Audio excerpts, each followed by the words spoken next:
में आज पुनः आपका स्वागत है और आज हम सीआरपीसी के चैप्टर 12 में से एक धारा 164 की आज बात करेंगे कि क्या इसका स्कोप है और कौन व्यक्ति इसके लिए एंटाइटल है कि वो बयान रिकॉर्ड कर सके और किन परिस्थितियों में इस धारा में बयान रिकॉर्ड होते हैं।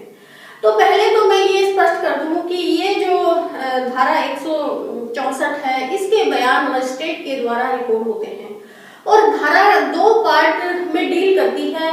एक पार्ट अक्यूज्ड के कन्फेशनल स्टेटमेंट के बारे में है और जो दूसरा पार्ट है इस धारा का वो किसी विटनेस के स्टेटमेंट को डील करता है। तो इस तरह दो लोगों के बयान इस धारा के तहत रिकॉर्ड होते हैं।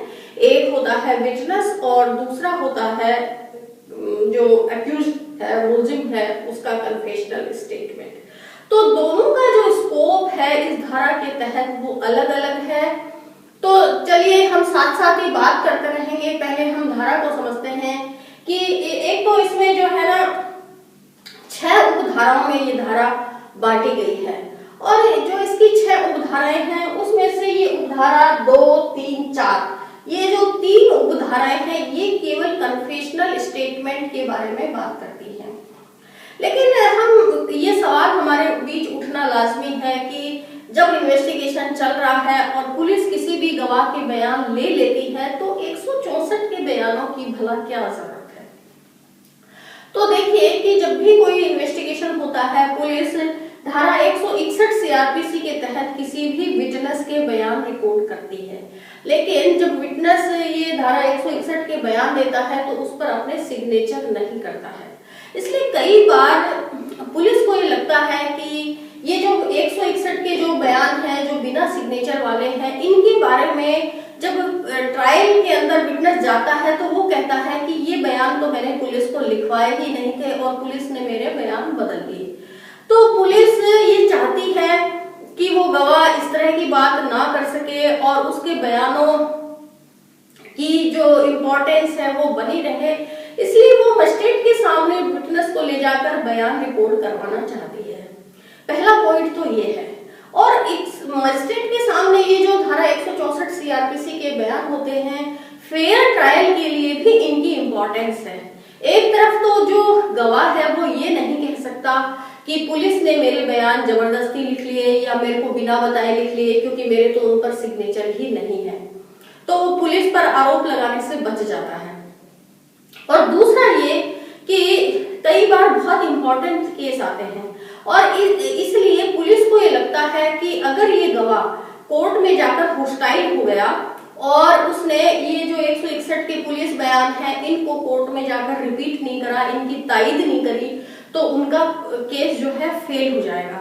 तो इसलिए वो उस गवाह को ताकीद करने के लिए उसकी इम्पोर्टेंस बनाए रखने के लिए कि वो अपने उनके केस का फुल सपोर्ट करे वो 164 के बयान करवाना चाहते हैं। क्योंकि अगर वो 164 के सीआरपीसी के बयान होने के बाद वो गवाह होस्टाइल होता है तो उस पर झूठी गवाही देने के लिए 193 आईपीसी के तहत मुकदमा दर्ज करवाना आसान हो जाता है।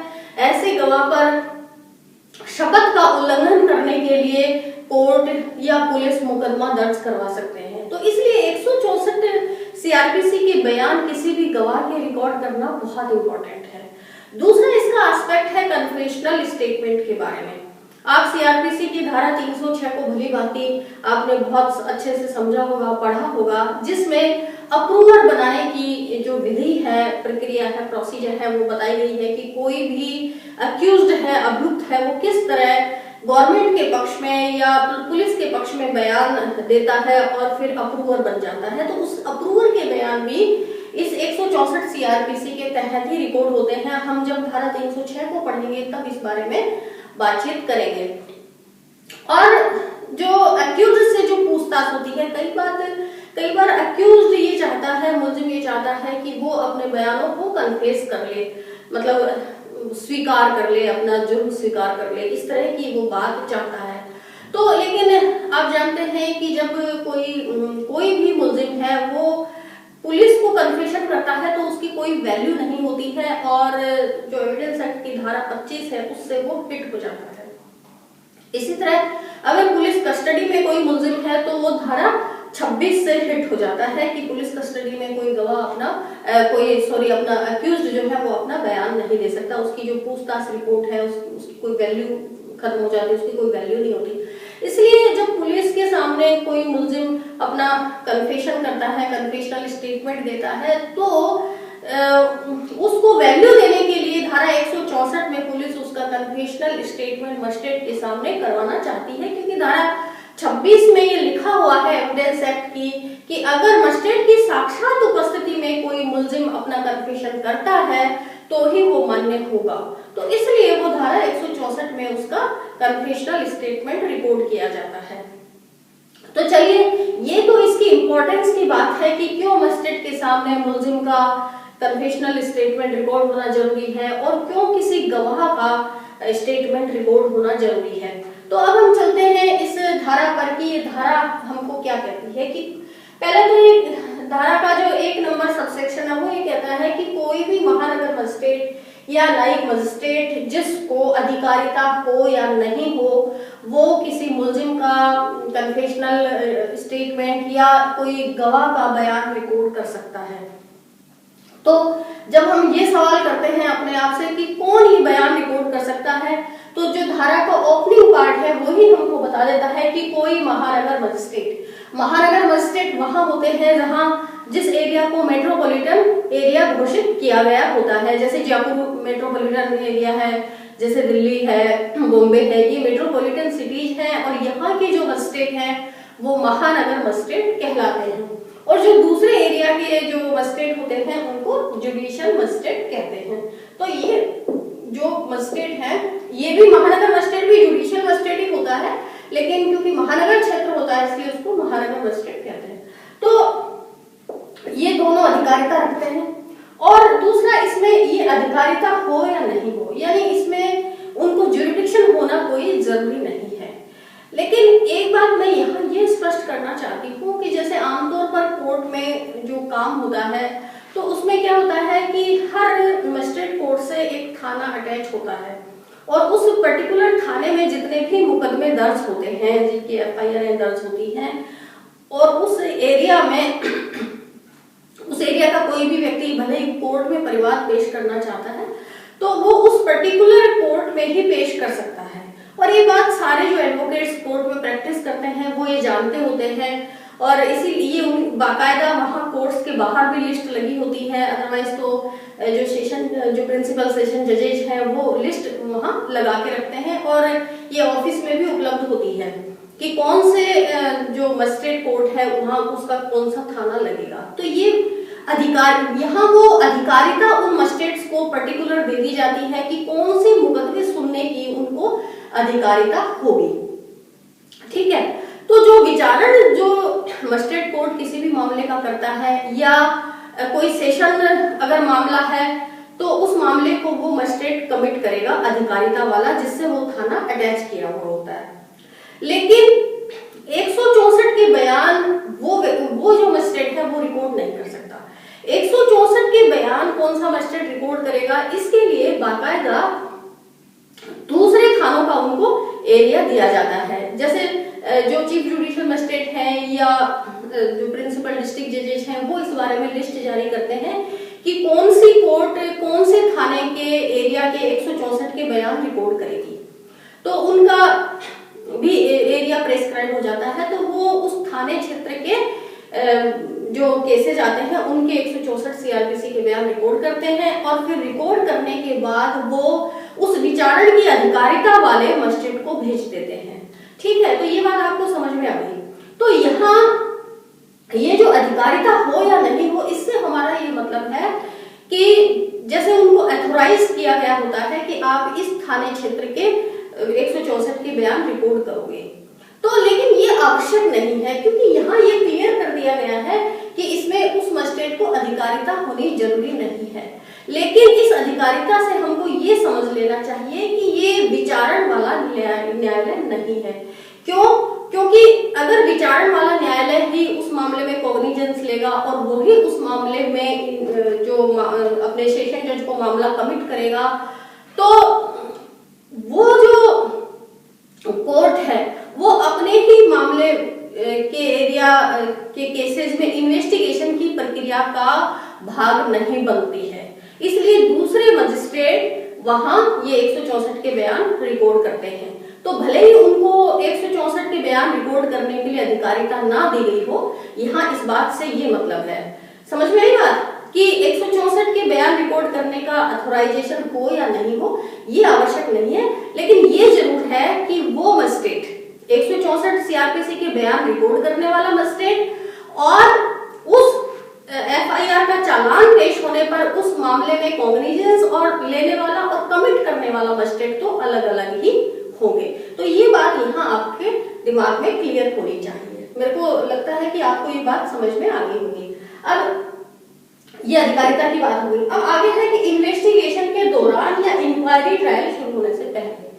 तो एक बात तो इसमें साफ है कि 164 के बयान ये इन्वेस्टिगेशन की प्रक्रिया के दौरान ही होते हैं, ये तो बिल्कुल क्लियर है, इन्वेस्टिगेशन के दौरान। अब कई बार ऐसी परिस्थिति बनती है कि ये जो शब्द है या इंक्वायरी ट्रायल शुरू होने से पहले, ये जो शब्द है ये कोर्ट्स में इंटरप्रिटेशन का व्याख्या करने का विषय रहा है, क्योंकि जो ही इन्वेस्टिगेशन कंप्लीट होगा कोर्ट में चालान पेश कर दिया जाएगा और चालान पेश करने के बाद मजिस्ट्रेट उसका कॉग्निजेंस ले लेगा।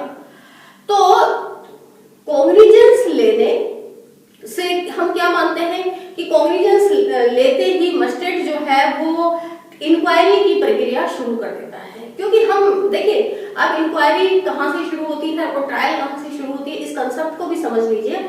हालांकि इस पर हम केस लॉ देखेंगे, लेकिन थोड़ा सा आपको आइडिया होना जरूरी है। वो मैं केस लॉ मैंने लिखा नहीं है, अगली बार या तो कभी दूसरा वीडियो बनाकर मैं बताऊंगी कि जनरली हम क्या मानते हैं कि जैसे ही कोर्ट कॉग्निजेंस लेता है वहां से उसकी इंक्वायरी की प्रक्रिया शुरू होती है और जब तक वो मामले को कमिट करता है, यानी कॉग्निजेंस लेने की प्रक्रिया, कमिट कैलेंडर बनाने की प्रक्रिया, मामले को कमिट करने की प्रक्रिया, ये प्रक्रिया भी एक अलग टाइप की इंक्वायरी में ही शामिल होती है अगर मामला सेशन न्यायालय का है तो। और चार्ज शुरू होने, चार्ज लगाने से हम उसका ट्रायल करना मानते हैं, ट्रायल का शुरू होना मानते हैं। तो आप देख रहे हैं, मान लो मामला मजिस्ट्रेट कोर्ट का है तो कॉग्निजेंस लेने से लेकर और चार्ज लगाए जाने तक एक अलग प्रक्रिया होती है, उसको हम इंक्वायरी वाली प्रक्रिया बोलते हैं। और जो सेशन केसेस हैं उनमें मामला कमिट होने वाली प्रक्रिया, वहां भी चार्ज लगने से पहले की जो प्रक्रिया है और कॉग्निजेंस लेने के बाद उसमें कमिट होना, कमिट कैलेंडर बनाना, ये सारी प्रक्रिया भी शामिल हो जाती है, तो ये इंक्वायरी में शामिल होती है। तो ये आपको समझ लेना चाहिए। इसलिए यहाँ पहली बात तो दो शब्द इन्होंने यूज किए हैं, इंक्वायरी और ट्रायल शुरू होने से पहले। अब एक बात और, हम वही पुरानी बात पा जाती हूँ कि जैसे ही उन्होंने चालान पेश किया धारा 173 सीआरपीसी के तहत और इसके बाद मजिस्ट्रेट ने कॉग्निजेंस ले लिया, तो देखिए इसके बीच में वो कौन सा स्टेज बचा जब हम धारा 164 सीआरपीसी के बयान रिकॉर्ड कर लेंगे, ठीक है। तो इस बिंदु को अभी मैं ज्यादा इस पर फोकस नहीं डाल रही हूँ, लेकिन ये आपको केस लॉ के माध्यम से समझना चाहिए कि इन्वेस्टिगेशन खत्म होना और इंक्वायरी या ट्रायल का शुरू होना, ये जो प्रोसीजर है, इस दौरान हम वो कौन सी परिस्थिति है जब हम 164 के बयान रिकॉर्ड कर लेंगे, ठीक है। लेकिन इन्वेस्टिगेशन के दौरान 164 के बयान रिकॉर्ड करना, ये तो बिल्कुल क्लियर कट समझ में हमको आ जाता है कि इन्वेस्टिगेशन जब चल रहा होता है और पुलिस ने चालान अभी तक पेश नहीं किया है, ना एफआर पेश की है।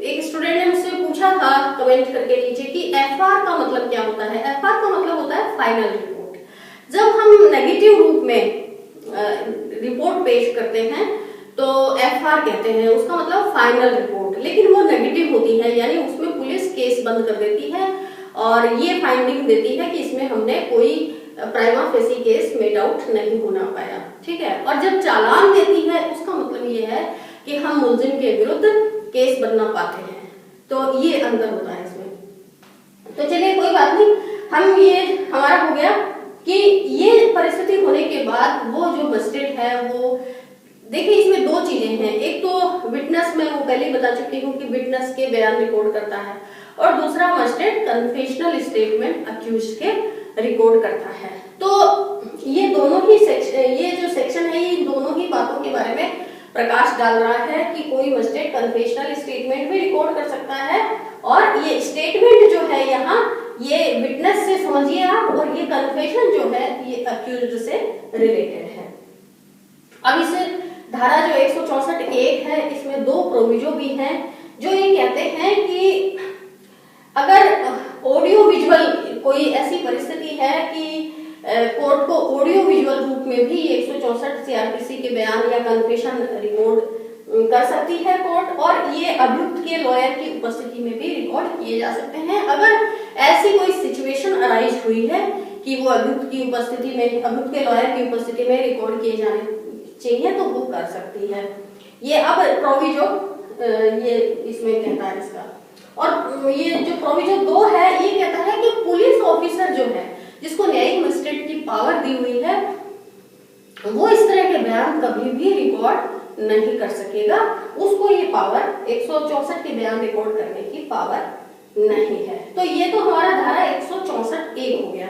अब इसमें हम एक केस लॉ देखते हैं, और केस लॉ हमारा ये है कि क्या पुलिस ही जब किसी व्यक्ति को मजिस्ट्रेट के सामने लेकर जाए और ये मजिस्ट्रेट से निवेदन करे कि वो 164 सीआरपीसी के बयान रिकॉर्ड करवाना चाहती है, क्या तभी कोई मजिस्ट्रेट बयान रिकॉर्ड करेगा, या कोई प्राइवेट व्यक्ति सीधे मजिस्ट्रेट के यहाँ जाकर, कोई प्राइवेट व्यक्ति या कोई विटनेस सीधे मजिस्ट्रेट के पास जाकर अपने बयान रिकॉर्ड करने की निवेदन कोर्ट से कर सकता है, जिसमें वो पुलिस जो है उसमें नहीं चाहती कि बयान रिकॉर्ड हो, लेकिन वो विटनेस चाहता है तो क्या कर सकता है। तो इस बारे में हमारे पास एक बहुत ही इंपॉर्टेंट केस है जोगेंद्र नाहक का। जोगेंद्र नाहक versus state of Orissa 1999 1999 criminal law general 3976। ये इसका साइटेशन है, 1999 का केस है, जोगेंद्र नाहक का माननीय सुप्रीम कोर्ट का केस है, और अभी तक ये पोजीशन बनी हुई है। माननीय सुप्रीम कोर्ट ने ये कहा है कि कोई प्राइवेट व्यक्ति मजिस्ट्रेट के सामने डायरेक्ट जाकर अपना स्टेटमेंट रिकॉर्ड नहीं करवा सकता। कौन सा? विटनेस। अगर कोई विटनेस के रूप में अपना स्टेटमेंट देना चाहता है तो वो रिकॉर्ड नहीं करवा सकेगा। यहाँ दो बातें हैं, देखिए दो परिस्थितियां हैं, मैं दोनों परिस्थितियों पर अलग अलग आपको केस लॉ बताऊंगी। पहली बात, क्या अक्यूज्ड पर्सन अपना कन्फेशनल स्टेटमेंट डायरेक्ट मजिस्ट्रेट के पास जाकर जब करवा सकता है रिकॉर्ड, तो उत्तर आएगा यस। और इसमें हमारे पास केस है Mahavir Singh versus state of Haryana. ये जो जोगेंद्र नाहक वाला केस है ये विटनेस के बारे में है कि कोई विटनेस डायरेक्ट जाकर मजिस्ट्रेट के सामने ये नहीं बोल सकता कि मैं अपना स्टेटमेंट रिकॉर्ड करवाना चाहता हूँ। ऐसा क्यों किया? क्योंकि माननीय सुप्रीम कोर्ट ने इस केस में कहा कि यदि हमने ये अलाउ कर दिया तो फिर एक तो हमारे पास केसेस कोर्ट्स में अपने आप ही इतने ज्यादा हैं कि ये और प्राइवेट व्यक्ति वहां जाकर भीड़ करेंगे और उनके रिकॉर्ड करने के लिए कि हमारे बयान रिकॉर्ड करो, और हम इस बारे में दो मत नहीं दे सकते। हम इस बारे में दो तरह के मत नहीं दे सकता मजिस्ट्रेट की। कुछ मामलों में वो चूज कर ले कि मैं इसमें अपने बयान रिकॉर्ड करूंगा और इस मामले में नहीं करूंगा, तो ये मजिस्ट्रेट्स के लिए एक परेशानी का बिंदु बन जाएगा। इसलिए इसमें ये अच्छा है कि हम किसी भी गवाह को डायरेक्ट अलाउ नहीं करेंगे, तो इसलिए उन्होंने इसको मना कर दिया कि मजिस्ट्रेट उनके बयान रिकॉर्ड नहीं करे। जब पुलिस को कोई बयान रिकॉर्ड करवाना होता है उसका प्रोसीजर क्या हम लोग अडॉप्ट करते हैं कि केस डायरी पेश होती है मजिस्ट्रेट के सामने और पुलिस का आईओ आता है, एक एप्लीकेशन पेश करता है, उस एप्लीकेशन पर प्रोसिक्यूशन को सुनते हैं और पुलिस ऑफिसर को सुनते हैं। इस दौरान मुलजिम कहीं पिक्चर में नहीं होता है, ठीक है, तो मुलजिम को सुनवाई का कोई अवसर यहाँ प्राप्त नहीं होता है। ये सारी पूरी प्रक्रिया मुलजिम की एब्सेंट में ही होती है। तो फिर क्या करते हैं, उस वक्त उस पर सुनते हैं, तो या तो उसी वक्त एप्लीकेशन रिजेक्ट हो जाती है या फिर एक्सेप्ट हो जाती है। अगर एक्सेप्ट होती है एप्लीकेशन तो कोर्ट अपना ऑर्डर 4 लाइनों में लिख देती है कि इसमें बयान दिया जाना उचित है, और फिर उस गवाह को समन जारी हो जाता है जिस गवाह की पुलिस ऑफिसर बयान करवाना चाहता है। तो फिर उसका समन जारी हो जाता है और उसको डेट दे दी जाती है कि इतनी तारीख को इस समन की तामील करवाकर गवाह को पेश किया जाए। तो फिर वो जो तामील है वो भी समन के रूप में वो पुलिस ऑफिसर को ही दे दी जाती है और वो गवाह पर तामील कराते हैं और फिर गवाह उस दिन पेश हो जाता है पर्टिकुलर डेट पर। फिर उस दिन फिर वो केस डायरी आती है उस मामले की और फिर मजिस्ट्रेट कोर्ट में या चैम्बर में उसके बयान गवाह के लेते हैं और इसके बाद उसको सील बंद करके और पूरी जो उसकी ऑर्डर शीटें वगैरह होती हैं वो विचारण वाले मजिस्ट्रेट को भेज देते हैं, जो उस मामले का विचारण करेगा, ट्रायल करेगा, या उस मामले को अगर वो कोई सेशन ट्रायल मामला है तो वो उस मामले को जो मजिस्ट्रेट कमिट करने वाला है जिसका वो थाने से जुरिडिक्शन है अटैच किया हुआ वो उसको भेज दिए जाते हैं सील बंद लिफाफे में ये 164 के बयान। ठीक है, तो अब यहाँ एक ये जो 164 एक है इसके साथ ये धारा 164 इसमें 5A और जोड़ी गई है। ये जो धारा 164 की 5 है हम 2-3 पर भी चर्चा करेंगे, लेकिन पहले हम धारा 164 की ये 5 नंबर पर चर्चा कर लेते हैं क्योंकि ये विटनेस से संबंधित है। ये 164 की जब विटनेस के स्टेटमेंट रिकॉर्ड होते हैं तो क्या पोजीशन रहती है, तो यहाँ ये स्टेटमेंट इसके रिकॉर्ड होते हैं और ये मजिस्ट्रेट का डिस्क्रिशन है क्योंकि आप ये देखिए अगर डिस्क्रिशन नहीं होता तो ये इसमें एक धारा 5A जोड़ी गई है और ये कहा गया है कि जो 376 और 354 वाले मैटर हैं इसमें ABCD ये सारे हैं, इसी तरह 354 में भी मैंने शॉर्ट में केवल 376 और 354 लिखा है। तो इसमें ये शैल शब्द इन्होंने जोड़ा है कि करेगा, यानी अगर ये परिस्थिति है किसी महिला के साथ रेप हुआ है या ये छेड़छाड़ का कोई मैटर है 354 वाले, तो अगर ये धाराएं इसमें है तो फिर मजिस्ट्रेट इसमें मैंडेटरी रूप से और बयान रिकॉर्ड करेगा। अब इस धारा 5 ये उपधारा जो है इसके साथ प्रोविजो भी जुड़े हुए हैं 2 और एक प्रोविजो ये कहता है कि अगर कोई जो विटनेस है वो मेंटल और फिजिकल रूप से बीमार है तो फिर ये जो द्विभाषी होते हैं और प्रबोधक होते हैं जो स्पेशल एजुकेटर या इंटरप्रेटर होते हैं तो इनकी कोर्ट सेवाएं ले सकता है। और ये ज्यादातर जैसे इस तरह के मामले होते हैं कि कोई मंदबुद्धि लड़की होती है या कोई बच्चा होता है जिसके बयान कोर्ट को रिकॉर्ड करने होते हैं, तो या कोई गूंगी बहरी बच्ची है तो उनके जो स्पेशल एजुकेटर होते हैं डेफ एंड डम बच्चों के, तो उनके स्कूल वगैरह से या जहां से ये सेवाएं उपलब्ध हो जाए वहां से कोर्ट उनको बुलवाता है और फिर उनकी उपस्थिति में ये बयान रिकॉर्ड किए जाते हैं। क्योंकि कई बार तो बच्चे बिल्कुल जैसे गूंगे हैं तो बोल ही नहीं पाते, वो केवल इशारों में बताते हैं, तो वो उनका स्पेशल एजुकेटर जो है वो कोर्ट को वो पूरी उसको ट्रांसलेट करके बताता है कि इस इशारे का क्या मतलब होता है और फिर उसके बाकायदा सिग्नेचर होते हैं। ये सारी पूरी प्रोसीजर इसमें अडॉप्ट की जाती है। और इसमें ये अगर ऐसी पोजीशन है तो इसमें वीडियोग्राफी, ये प्रोविजन को कहता है कि इसकी वीडियोग्राफी भी करवानी चाहिए। और इन्होंने ये 5B और जोड़ा है, ये कहता है कि अगर कोई विचारण की स्टेज पर जब ये जैसे मामला जाता है तो ये जो ऐसे बच्चे हैं या ऐसी कोई महिला है तो उसके चीफ रिकॉर्ड दोबारा करने की जरूरत नहीं है और ये जो बयान 164 CRPC के तहत लिए हैं ये ही चीफ के रूप में काम कर जाएंगे और फिर उनसे केवल क्रॉस एग्जामिनेशन होगा। तो ये जो धारा 164 की धारा 5 है ये बेसिकली किसी गवाह के स्टेटमेंट के बारे में बात करती है और जब गवाह के बयान लिए जाते हैं तो उसको ऑथ दिलाई जाती है यानी उसको शपथ दिलाई जाती है और गवाह के उस पर सिग्नेचर कराए जाते हैं, मजिस्ट्रेट भी उसके ऊपर सिग्नेचर करते हैं और फिर एक शब्द हम नीचे लिखते हैं read over and admit correct. ये उसमें लिखा जाता है कि ये जो बयान है ये इन्होंने अपने सही होना स्वीकार किए हैं। ये तो इसकी पोजीशन हो गई। अब हम कन्फेशन की स्थिति देखते हैं। देखिए एक तो हमारे पास केस है जिसे हम बात कर रहे थे कि क्या कोई मुलजिम डायरेक्ट मजिस्ट्रेट के पास जाकर ये कह सकता है कि मेरा कन्फेशनल स्टेटमेंट रिकॉर्ड करिए। तो ये महावीर, इसमें ये बी है, वैसे जनरली महावीर शब्द होता है लेकिन बीर है, BIR, ठीक है। तो ये आपको इसका ध्यान रखना है। साइटेशन है 2001 ब्रैकेट में 7 सुप्रीम कोर्ट केसेस 148। तो अब इस केस में क्या हुआ, एक आदमी ये महावीर जो था इसने एक मर्डर कर दिया और फिर हाथ में चक्कू लेके ये मजिस्ट्रेट कोर्ट में सुबह 10 बजे पहुंच गया और मजिस्ट्रेट से ये रिक्वेस्ट इसने किया कि मेरे कन्फेशनल स्टेटमेंट रिकॉर्ड कर लिए जाए। मजिस्ट्रेट ने इसका कन्फेशनल स्टेटमेंट रिकॉर्ड कर लिया और फिर ये मामला इसमें सजा हो गई इस महावीर को एलआई, और फिर ये मामला अंततः सुप्रीम कोर्ट पहुंचा। तो माने सुप्रीम कोर्ट में इसमें कुछ दिशा निर्देश उन्होंने इस मामले में दिए। जब कोई मजिस्ट्रेट ऐसा कोई कन्फेशनल स्टेटमेंट अक्यूज्ड का रिकॉर्ड करता है या किसी गवाह का रिकॉर्ड करता है तो उसको उन्हें साबित करने के लिए कोर्ट में आना पड़ता है। तो जब कोई गवाह का रिकॉर्ड करता है तो इस बारे में तो एक रूलिंग आ चुकी है, ये Guruvinda Palli Anna Rao versus state of Andhra Pradesh की रूलिंग है, ये 2003 क्रिमिनल लॉ जनरल 3253। इस रूलिंग में ये कहा गया है माननीय एपी हाईकोर्ट द्वारा कि उन्होंने ये कहा कि इसमें मजिस्ट्रेट जब 164 सीआरपीसी के बयान लेते हैं तो मजिस्ट्रेट को उन्हें साबित करने के लिए कोर्ट में आना जरूरी नहीं है, क्योंकि इससे मजिस्ट्रेट का काम कोर्ट में सफल होता है।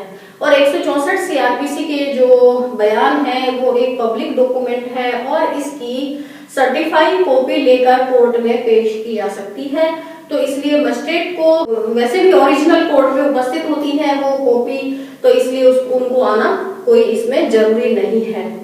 तो ये आप ये देखिए कि लेकिन जब अभी तक कन्फेशनल स्टेटमेंट जब कोई मजिस्ट्रेट रिकॉर्ड करता है तो उनको कोर्ट में आना जरूरी है। तो इस मामले में भी वो आए और जब मजिस्ट्रेट आए तो उनसे बाकायदा चीफ एग्जामिनेशन होता है, उनसे क्रॉस होता है। तो इस मामले में क्रॉस उनसे किया कि भाई आपने उस मुलजिम की पहचान कैसे की, तो उन्होंने कहा कि मैं इसको पर्सनली नहीं पहचानती थी और ना ही मैंने किसी से इसकी पहचान करवाई। तो इसके प्रति माननीय सुप्रीम कोर्ट ने थोड़ा अपना गुस्सा जाहिर किया। उन्होंने कहा कि ये तरीका नहीं है इन बयानों को रिकॉर्ड करने का और बाकायदा मजिस्ट्रेट एक प्रोसीजर अपनाएगा और वो क्या करेगा कि जो ही कोई अक्यूज कोर्ट में सरेंडर होगा और ये कहेगा कि मेरे कन्फेशनल स्टेटमेंट रिकॉर्ड कर लीजिए, तो फिर कोर्ट क्या करेगा कि पुलिस को बुलाएगा, जो संबंधित थाने की पुलिस है जहां ये मुकदमा दर्ज हुआ है, तो उनसे पूछताछ करेगा कि इसकी एफआईआर कौन सी है और क्या है मैटर, ये व्यक्ति कौन है, नहीं है उस मुकदमे से रिलेटेड या क्या है। और फिर कोर्ट उस मामले की कोर्ट केस डायरी मांगेगा और फिर उस अक्यूज के बयान कन्फेशनल स्टेटमेंट जो है रिकॉर्ड करेगा। तो ये एक प्रोसीजर उन्होंने इसमें बताया। और कई बार मैंने देखा है कि ये बड़ा असमंजस होता है कि जब कन्फेशनल स्टेटमेंट रिकॉर्ड करते हैं किसी अक्यूज्ड के, तो क्या उसको ओथ दिलाई जाती है या नहीं दिलाई जाती है। तो इसके लिए भी ये महावीर सिंह वाला जो केस है ये आप पढ़िए, आपको पता चलेगा कि ये जो कन्फेशनल स्टेटमेंट है ये जब रिकॉर्ड होते हैं तो उस मुलजिम को शपथ दिलाई जाती है। जब कोई गवाह अपने स्टेटमेंट देता है धारा 164 सीआरपीसी में विटनेस के रूप में, तब तो ये जो धारा 164(5) है ये स्पष्ट करती है कि इसमें उसका ओथ उसको दिलाई जाएगी मजिस्ट्रेट। लेकिन इस धारा में कहीं ऐसा वर्णित नहीं है कि जब मुलजिम के कन्फेशनल स्टेटमेंट रिकॉर्ड होंगे तब उस मुलजिम को शपथ नहीं दिलाई जाएगी, ऐसा इसमें कहीं नेगेटिव रूप में नहीं लिखा हुआ है। और इस महावीर सिंह का ये माने सुप्रीम कोर्ट की रूलिंग है, इससे हमें पता चलता है इसमें मजिस्ट्रेट ने जो कन्फेशनल स्टेटमेंट रिकॉर्ड किए थे तब उसको शपथ दिलाई थी, तो ये शपथ इनमें दिलाई जाती है। इस केस से हमको ये बात पता चल जाती है। अब और क्या इसमें इन्होंने ये भी कहा माननीय सुप्रीम कोर्ट ने कि इसकी आइडेंटिटी को भी मजिस्ट्रेट क्लियर करेगा जब रिकॉर्ड बयान किए जाते हैं। क्योंकि आगे देखिए कि जोगेंद्र नाहक का जो हमारे पास केस है इसमें माननीय सुप्रीम कोर्ट ने ये तय कर दिया है कि जब पुलिस किसी विटनेस के बयान करवाएगी तो 164 सीआरपीसी में, तो उसी माध्यम से विटनेस कोर्ट में आएंगे और उसी माध्यम से 164 के बयान रिकॉर्ड होंगे और कोई भी प्राइवेट व्यक्ति सीधे कोर्ट में जाकर अपने बयान रिकॉर्ड नहीं करवा सकता। गवाहों के लिए तो ये स्थिति बिल्कुल क्लियर होगी जोगेंद्र नाहक के केस से। लेकिन मुलजिम अपना कन्फेशनल स्टेटमेंट भी पुलिस के थ्रू ही रिकॉर्ड करवाएंगे या वो डायरेक्ट जाकर रिकॉर्ड करवा सकते हैं, इस बारे में ये महावीर सिंह की रूलिंग और इसमें ये जोगेंद्र नाहक की भी रूलिंग इस मामले में डिस्कस हुई थी। और फिर माननीय सुप्रीम कोर्ट ने कहा कि कोई भी अक्यूज्ड पर्सन डायरेक्ट कोर्ट में आकर अपने कन्फेशनल स्टेटमेंट रिकॉर्ड करवा सकता है, पुलिस उसको पेश करे रिकॉर्ड करवाने के लिए, ऐसा कहीं जरूरी नहीं है। तो अब उसका क्या प्रोसीजर रहेगा रिकॉर्ड करने का, ये धारा 164(2) में दिया हुआ है कि जब वो कोई मजिस्ट्रेट के यहाँ मुलजिम, चाहे उसको पुलिस पेश करे चाहे वो खुद आए, मजिस्ट्रेट उसको ये बयान रिकॉर्ड करने से पहले समझाएगा कि वो अपने कन्फेशनल स्टेटमेंट देने के लिए तब तक बाउंड नहीं है, आबद्ध नहीं है। लेकिन अगर वो बयान देता है तो उसके खिलाफ साक्ष्य में प्रयोग किया जा सकता है। ये देखिए आप आर्टिकल 20 जो 20 है आर्टिकल, उसका जो 2 नंबर पॉइंट है कि आत्म अभिशंसन का सिद्धांत की किसी भी मुलजिम को अपने ही विरुद्ध साक्ष्य देने के लिए मजबूर नहीं किया जाएगा। तो कहीं बाद में इस आर्टिकल का सहारा लेकर मुलजिम डिनाई ना करे इन तथ्यों की, इसलिए मजिस्ट्रेट पहले ही ये चेक करेगा कि ये बयान वॉलंटरी है या नहीं है, यानी वो स्वेच्छा पूर्वक दे रहा है या नहीं दे रहा है। इस बात को मजिस्ट्रेट बार बार अश्योर करेंगे और इसके लिए उनको टाइम भी दिया जाता है कि ऐसा नहीं है कि वो अक्यूज गया और मजिस्ट्रेट तुरंत बयान लिख लेगा। वो उसको कहेगा कि आप आधे घंटे कोर्ट में बैठिए, फिर उनको उसकी भाव भंगिमा चेक करेगा और मजिस्ट्रेट को लगेगा कि नहीं ये वॉलंटरी दे रहा है, इच्छा से दे रहा है या इस पर कोई प्रेशर है। वो ये भी कर सकता है कि उसके बयान की आज नहीं रिकॉर्ड करेंगे, आप कल आइए, दूसरे दिन का टाइम उसको दिया जा सकता है।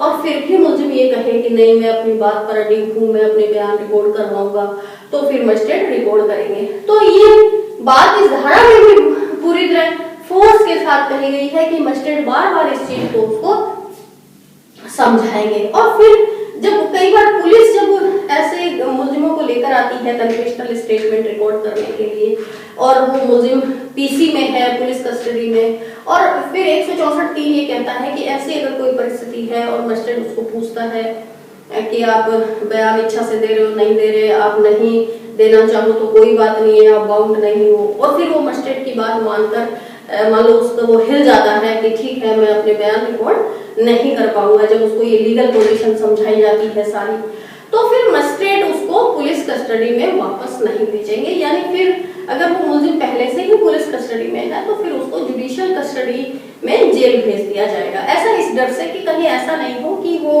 पुलिस उसको प्रेशराइज उसको करे या उसको मारे पीटे। इन सारी संभावनाओं से दूर रखने के लिए ये बात इस धारा में स्पष्ट की गई है।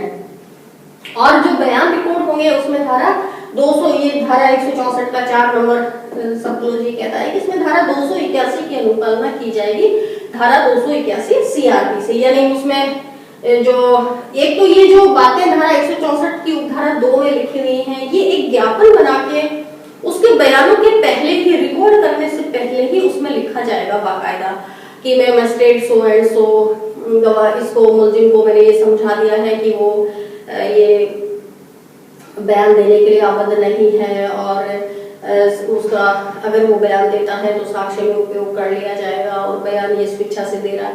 ये सारी बातें वो शुरुआत में ही लिखेगा, इसके एक ज्ञापन के रूप में वो लिखेगा, ठीक है।